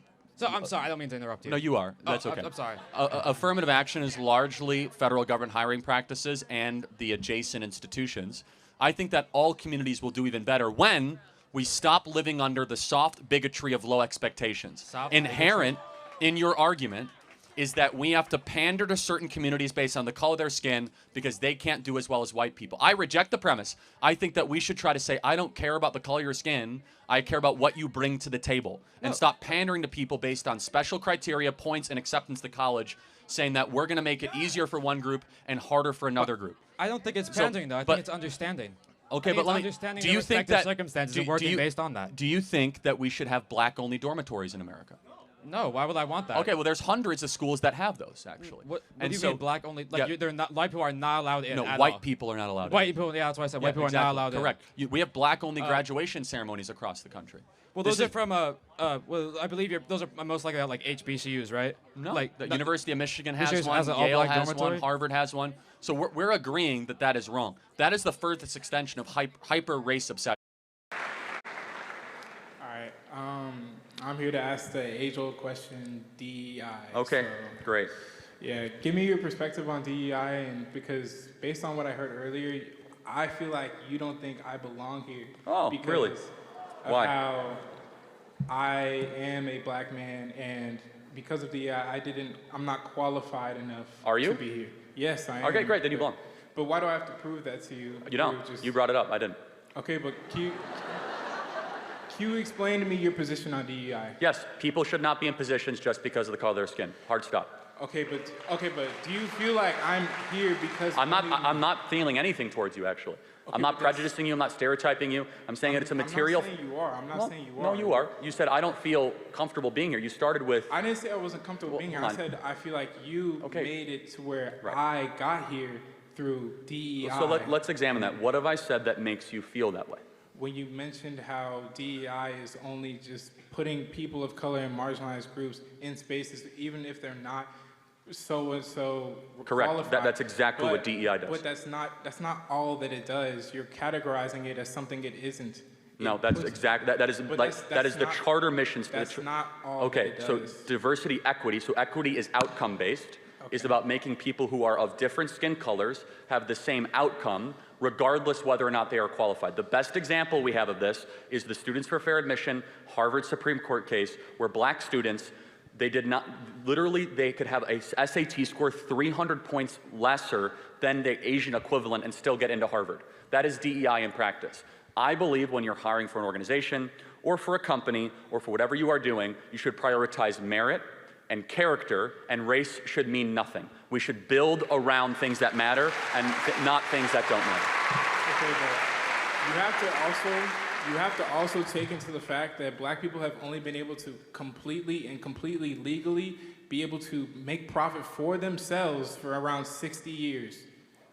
And this is, no. Since segregation ended in 1965 and the Equal Rights Act in 1965, so what you're talking, there's not. How does that, so let's talk about you. How did that impact you? How did something that happened 60 years ago impact your life? It impacts me all the time. How? What do you, okay. You're at Texas A&M, you're doing great. Okay, yes, sure, yeah. So aren't you a living example that all that's a bunch of nonsense and you could just act good and, you know, behave well and succeed? But there's also living examples of the exact opposite. If you look in the impoverished neighborhoods in certain parts of Chicago or St. Louis, there's black communities being thrown aside because they're not getting education. Thrown aside? Okay, yes, so aside. I think we can get somewhere. Why have the black community gotten poorer since the passage of the Civil Rights Act? Tell me that. Because of the way the culture has been perpetuated through the years. Hold on, think about it. So they were richer when we were segregated and more racist. America's become less racist. What about Tulsa? Yeah, no one's going to defend what happened in Tulsa again. But let's talk. We're talking about a lot of different cities. We're talking about Chicago, Tulsa. But let's again. This is a very important point.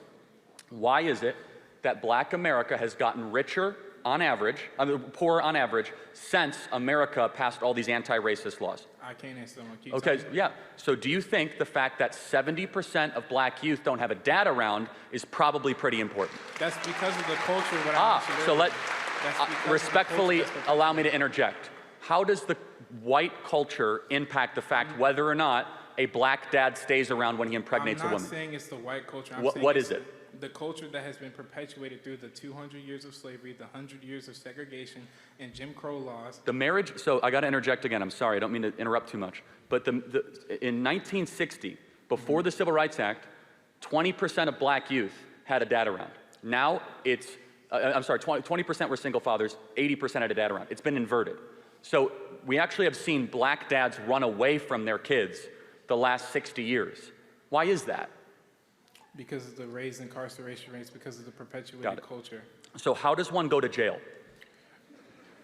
That's obvious. I'm not answering that question. Yeah, so maybe it's because they committed crimes? Okay, but when you're forced for, it's not just the, this is old, this is in the past, this doesn't affect you anymore. Okay, so actually let's take a different group. How did the Holocaust impact Jews? They're doing pretty well. Well, because they got reparations, we didn't. How? What reparations did the Jews get? Through acknowledgement, through money, through No, we acknowledge slavery happened. So, okay, but you're sitting here and acting like it plays no role. No, but to your argument, the Holocaust was 80 years ago. Half of all the Jews on the planet were killed. Everything they earned was taken. Jews are doing great. They're the wealthiest subgroup, racial group or ethnic group in America.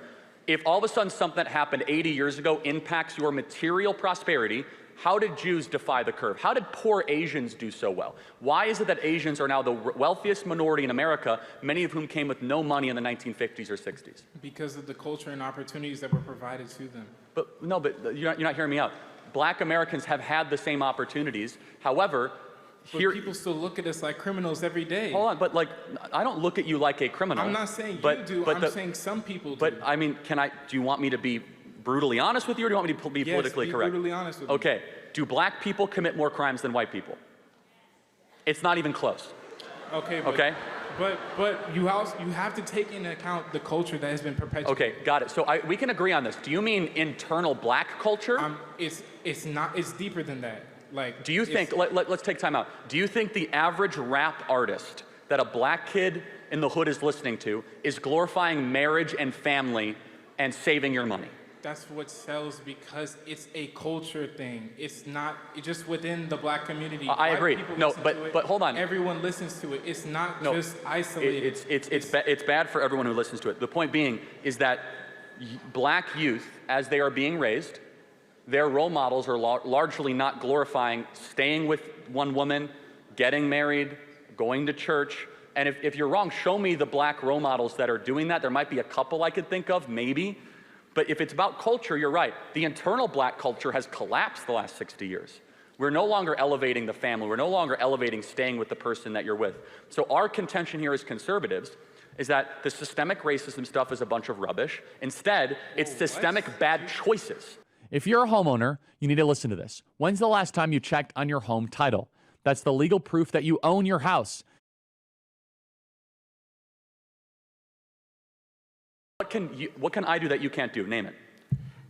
Okay. No, seriously. What can I do that you can't do? Fallacy. That's a slippery slope. No, it's not. I don't know why. Very simple.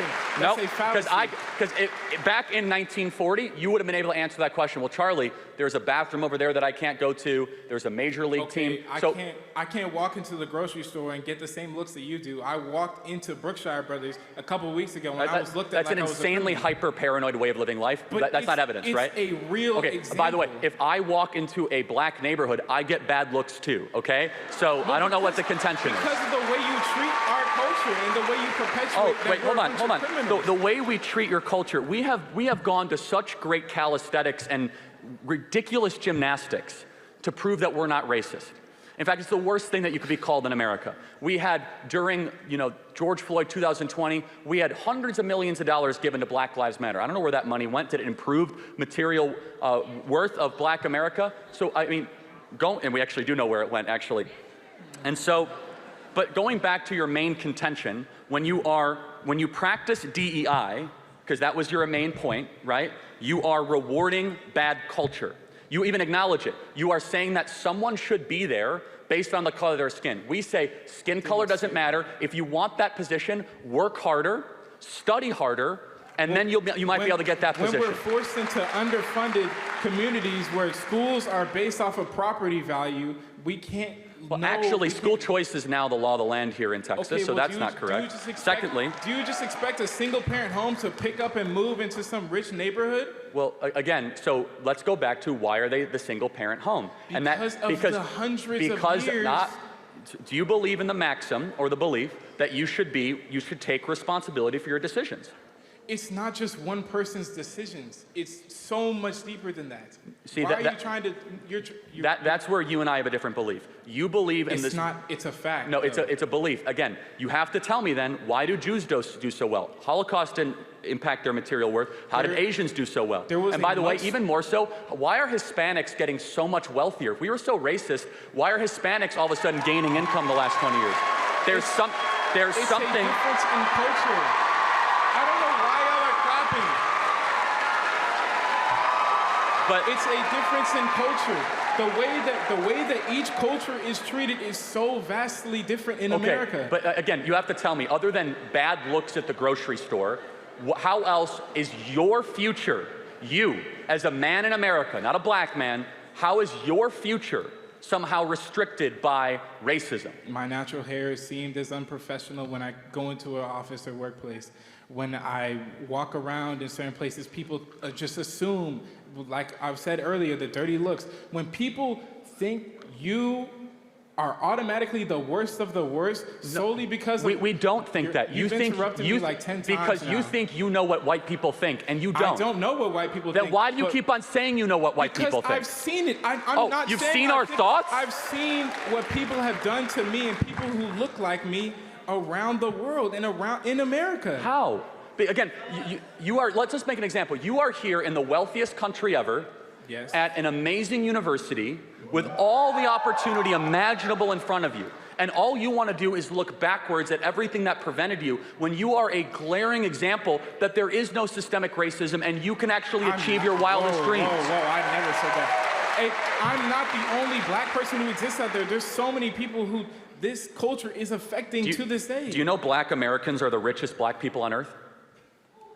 What statistic Africa. is that? Okay, I need you to pull that up like right now. You can. Black Americans per capita on average. Can you pull that up? I'm hosting an event right now. I don't know what to tell you, but anyone can fact check me on this. So you cannot find a black majority country or any country where black people have significant representation where they are as wealthy, because even the poorest people in America are in the top 5%, the top 2% of wealth around the world. And so my whole belief is stop acting like you're a victim and start making better choices. Not acting like a victim, whoa. Respect. This is not a victim mentality. No, it fundamentally is, because white people are not out to get you. There's nothing. There is nothing holding black people back. Let me say that again. There is nothing holding black people back. In fact, the opposite. You can get into colleges with lower test scores. But you could say things that white people can't say and not be fired for it.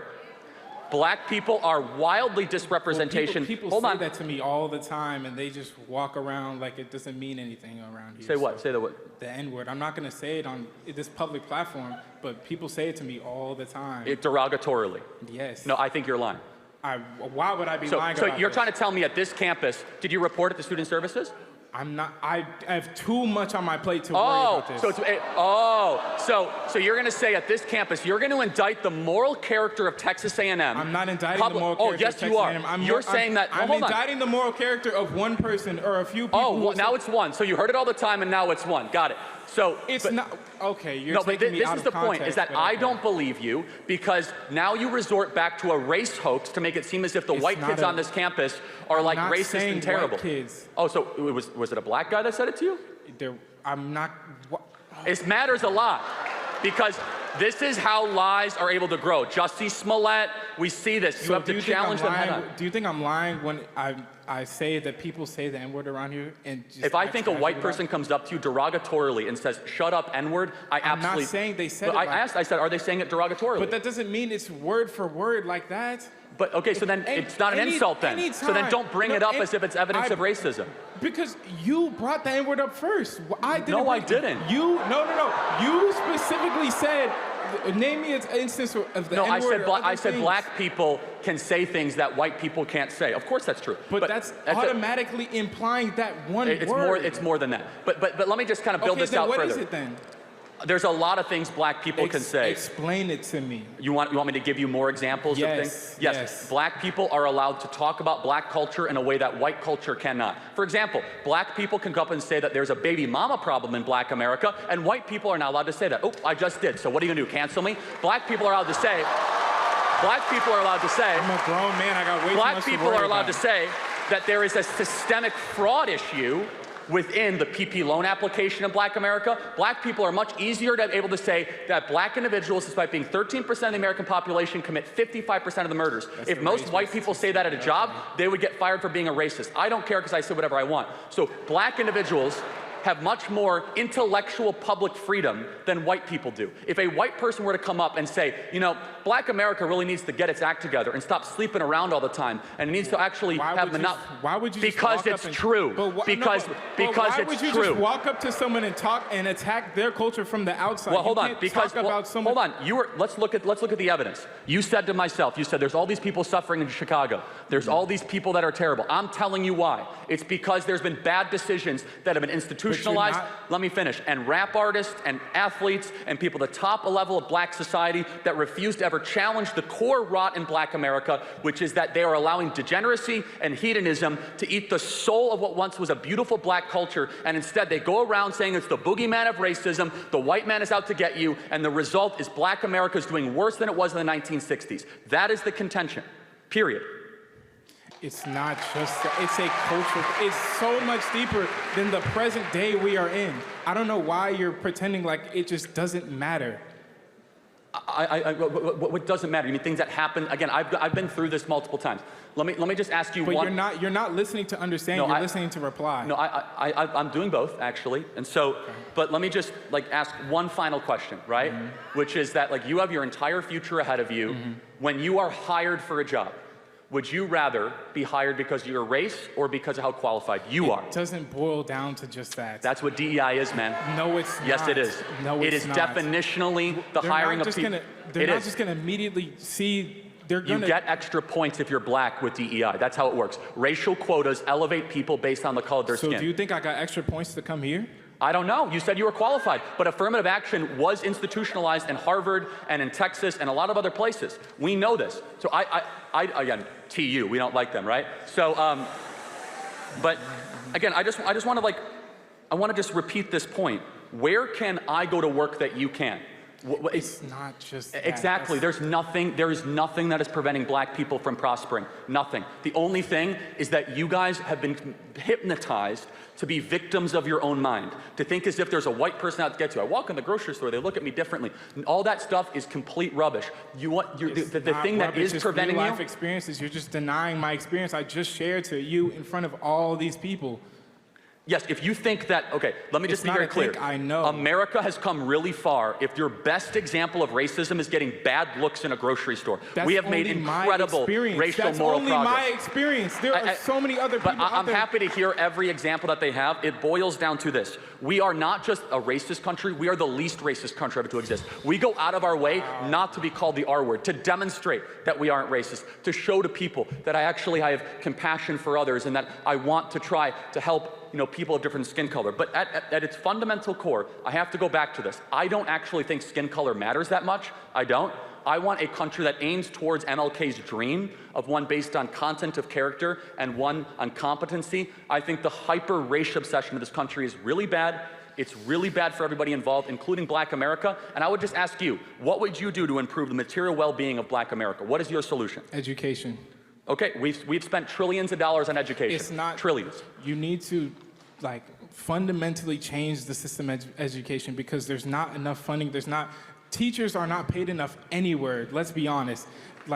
We need to seriously fix our education, especially when public school education comes from property taxes. When you're in a low-income neighborhood, you're not going to get high-income teachers. If you had to choose more money for education or more dads for black kids, what would you say? That goes hand in hand. Education goes into I agree. Family That's planning. why if we get more dads into homes, it starts solving the problem. No, education is what solves the problem. Well, hold on, but again, if you're just educating and there's not a dad at home reinforcing it, we've seen this play out. We see this in Chicago. In Baltimore, we have spent hundreds of billions of dollars in Baltimore, Chicago, Detroit. We have entire classes of kids that can't read at grade level. We have incredible examples of this, and it goes back to this. If you want to have a privileged life in America, very simple, start acting a certain way. What do you mean act a certain way? Get married to one person and stay married to that person and don't abandon them, of which 75% of black men do. So, okay, we have 2 black men right here. By that statistics, one of us is not going to get married to one woman. So, okay, I hope you guys defy the odds. Okay, so were you raised by a two-parent household? Yes, I was. Okay, good, and that's why you are probably here, because that elevates my argument. But the reason why they are here is because of the education they received. Both my parents got their bachelors at colleges. I'm not discounting education, but I'm saying the parental family nuclear unit is fundamental. It solves everything, and it's not just a hypothesis. Education is what builds that fundamental family structure. That's where we disagree. More government education is not going to put dads back in the home. I'm saying just education in general. Again, New York spends 4 times as much on education than Idaho. It's not a spending thing, and we'll just end with this. Our belief system is that you come down to the most foundational family unit, and when that breaks down so severely, don't be shocked if that group, when it acts that way, stays in poverty over a longer period of time. Asians are incredibly loyally married. It's one of the reasons why Asian Americans do so well in this country. Hispanics do very well. White Americans increasingly are not doing as well. They also came here by choice too. My ancestors did not come here by choice, but so we don't have to go too far into that. We don't have to go into that. I want to get to the next question. Again, you should be kissing the ground because you're right. You didn't come here by choice. But why are you telling me to? Hold on, I'm telling you right now, you should be kissing the ground with gratitude because you're right. You are not in Africa, and you should be thankful you're not in Africa, that you're in the United States of America.